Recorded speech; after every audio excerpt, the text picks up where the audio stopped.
Our next presenters, thank you for your patience, are Sandra Manyfeathers and Dr. Michele Jacobsen from the University of Calgary in Canada. Sandra is an Indigenous doctoral researcher whose work focuses on decolonizing research and strengthening culturally grounded supervisory relationships. Dr. Jacobsen is a professor known for her leadership in learning sciences and graduate education. They will present Walking Together, Reimagining Doctoral Supervision in the Post-Colonial Contact Zone. Oki niksukwa, nistuanna koki noxukaki, numtu kena. Oki nimatta nikko, Sandra Manyfeathers. Hello, everyone. My name is Sandra Manyfeathers. My Blackfoot name is Inoxukaki, which translates to Buffalo Trail Woman. And it's very important for us to call upon our Blackfoot names. They are what gives us strength in times of both good times and bad times. One just has to call upon their names, and we are connected with our people and our ways of knowing. Michele, would you like to introduce yourself? Absolutely. And I really appreciate how you started off in Blackfoot, because that's allowing people to understand who you are and where we are in Southern Alberta in Canada. The two of us work together. Sandra is a doctoral candidate as well as an instructor in our school, and I have the absolute privilege of serving as her supervisor. And we've been building our relationship over the last 5 years. And tonight we're going to, or tonight for us, but in the morning for everyone in Australia, we're going to tell you a little bit about some of what we've learned through our journey together. I wanted to start off with the, if you just go back, I just wanted to speak briefly about this image here. It's a representation of Blackfoot duality. And in Blackfoot duality, it's not talking about opposing forces in conflict, but more so about complementary pairs, such as the sun and the moon, good and bad, black and white. And this is an image that my mentor, my brother, Brent Prairie Chicken, created. It's very powerful for the fact that my brother was a quadriplegic when he created much of his artwork. And he was the one responsible for me understanding and knowing that I was losing the Blackfoot language. And this has become the foundation from which I have built my doctoral work. I'm mixing the words between supervisor and doctoral because I just have the most wonderful doctoral supervisor. So thank you. And we can move on to the next slide. So I wanted to talk about land acknowledgements to start us off. In Canada, there has been a move towards land acknowledgements. And what I have observed is that the words are very careful. The wording in these land acknowledgements are very careful.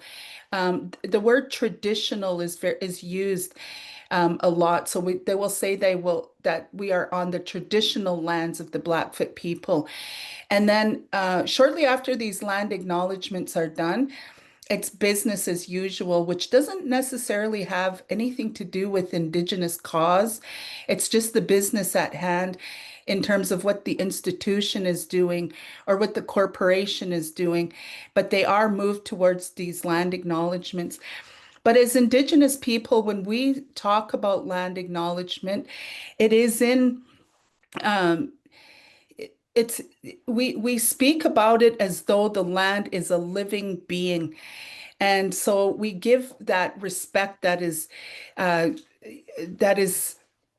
needed to like when you're speaking to a human being and you are showing the ultimate respect.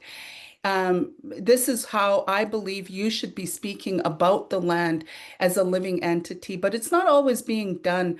And I really think it's time that we started to do that. We started to show the land the respect that it is so worthy of receiving. And I'm just going to turn it over to Michele if you'd like to share a few words about that as well. And I appreciate that, Sandra. I think that one of the trends that I see that is growing on our campus and I've seen elsewhere is people are making a personal connection to the land. So people are recognizing that land acknowledgements risk becoming performative instead of authentic and an acknowledgement of our privilege to be on this land and to be sustained by the land. So I'm seeing some positive signs, but I still think that we're not questioning it enough and making that personal connection enough to make it a meaningful experience for everyone. So I do think that there's so much we can learn from our Indigenous colleagues and friends about how to, really show that respect for the land. So let's give an example of what that might mean. When we talk about the land itself, I'm just going to use the example of being near the water on a full moon, knowing that the earth is made up of 80% water. And so during a full moon, the water will be pulled at, the moon will pull at the water, and it brings in the tide to the land. And there's quite a huge force that is occurring. So imagine that in your body. When that occurs in your body and the moon is pulling on the waters within you, knowing that we are made up of also 80% water. So when we acknowledge the land and the power that it has and the cosmos and the power that it has, and it's all working in unison together, we're working, working in unison. So when you're just speaking about the land as though it is there to serve you and to serve what you can take from the resources, resource extraction, and all of that. There's an imbalance that occurs. So when we're speaking about land acknowledgements, this is what I'm expecting to be heard afterwards. I'm expecting to hear that respect for the land, but it doesn't occur. And so I think we still need to do some work on land acknowledgements. Thank you. So Sandra and I have been engaged together pursuing this research, and I would really love to hear from you, Sandra, about some of your experiences carrying out your research in community with elders, with teachers, with high school students, with community members. Do you want to share about that? Thank you. So when I did go into, when I was, my initial, the questions that I created to find the outcomes of my study were created so that I could learn why the Blackfoot language was not being spoken among our people. The language is not being, or sorry, initially it was the Indian residential schools where children, shortly after Treaty 7, which is the land treaty that was done here in between the Blackfoot people and the European or the British people. So shortly after that, children were forced into Indian residential schools, and it was during that time that the language was really stolen from the people. And so afterwards, the people don't tend to speak in the language during conversations, and I wanted to learn why. But what I wasn't expecting was to be um, to be greeted by the language, because the language is living. I didn't understand that before the study. So prior to the study, I was just looking to see why people weren't engaging, especially between elders that still speak the language and young people. But I was given blessing by the language itself, and it opened up this world of understanding into the goodness and the kindness and the generosity and the power that lies behind the Blackfoot language.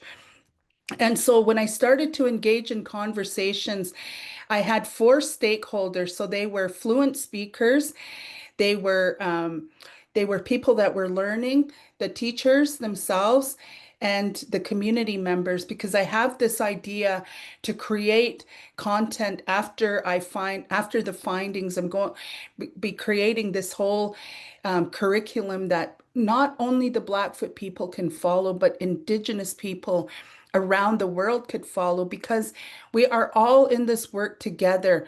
We are all facing the same difficulties. So why should we continue to reinvent the wheel when difficult things are happening to Indigenous people? So I wanted to create this. And what I found about the language was that the humor, when you're writing about the language, there's the essence of our language is missing in ways like the humor is missing in those words.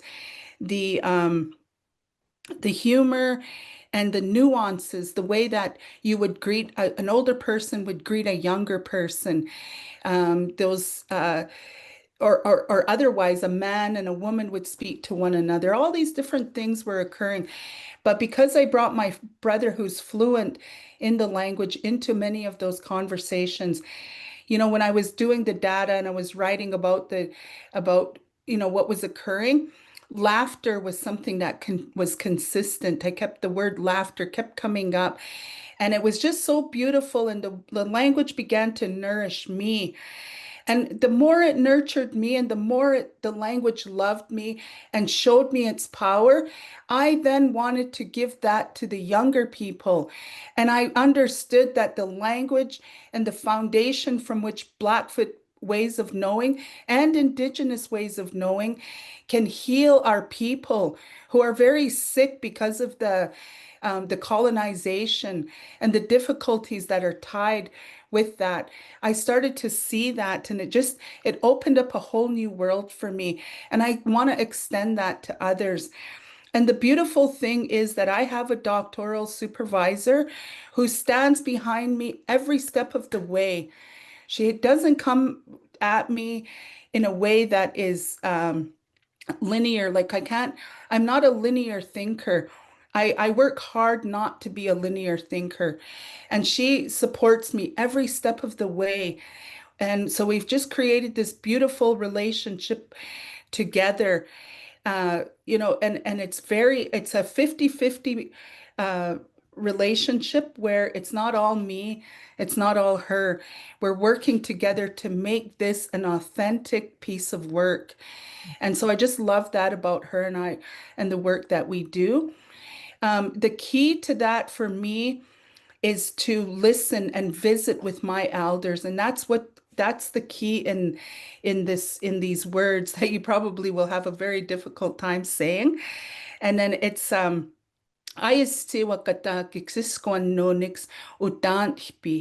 creating a pathway by listening well. And as technology starts to take over in our children's world, we are listening less. And so the simple act of listening is key to this work that I'm doing. Thank you. I'll turn it over to Michele if you have words. I do. And, your work is so beautiful. And Sandra is writing her dissertation right now. And I just think that so many people are going to want to pick it up and read it and learn from it. And it'll just lead to more and more conversations. One of the things that, Sandra mentioned that I want to emphasize, I learn as much, if not more, from my relationship with Sandra than she learns from me. And it's because we've made that commitment to each other, to listen carefully to each other. At one point, Sandra was worried about, am I going to do mixed methods? Am I going to do surveys? Am I going to do these things that it was perceived that those were what were necessary. And I can just remember the moment when, when Sandra and I had the conversation and I said, you need to use your Blackfoot methodologies, and honoring that moment and that recognition, I had to admit, I don't know what the Blackfoot methodologies are, but I commit to you that I'm going to read carefully. I'm going to listen carefully so that I can guide you well. So I think that part of what is important for supervisors to think about if they themselves are non-Indigenous or Indigenous, but from a different community. Supervisors really need to understand those ongoing colonial pressures to conform and support their students in resisting those pressures to think in a particular way or follow particular prescriptions, and instead to honor and follow the pathway that they need to for their research. And also to resist the institutionalized racism in universities as they develop appropriate relationships and supervision practices with their students, recognizing they are also a learner in that relationship, that they have as much to gain, and if they listen carefully and pay attention. So that was one of the things that I wanted to share. Sandra, did you want to add to some of that? I would also like to say that everything that I do in my doctoral work is something. I come from an authentic place. So every relationship that I have, I don't turn off my work self to go to my home self and back and forth. So Michele gets the authentic version of who I am. And so she's so patient with me, so kind and generous and everything with her time. So, I just really got to hand it to my supervisor. I really got lucky when I got Michele as my supervisor. I think that we're both incredibly lucky. Here's a few pictures of us. One of the first things that Sandra did was she invited me to her community, to her home, to her community, to meet her children. Took me out on the land with her brother Dan, where they're raising buffalo on the land right now. And she took me to the residential schools that still stand in the community. And she was teaching me by showing me, this is where my people are and this is where my people live. And there's things you need to understand in order for us to work together. And it was a very powerful and impactful experience. And I've been invited back time and time again. And each time I just leave filled up with new understandings and new observations. And it's such a privilege to be invited and to be included and to, have that opportunity to offer my help or assistance in any way that I can to help Sandra in what she needs to do. Yeah. I think the key to our work is the commitment to relationship building and the respect that goes along with that. So thank you. Thank you, everyone. Thank you so much to both of you for a really great presentation, and really, again, highlighting the importance of listening and working together and collaborating in a respectful way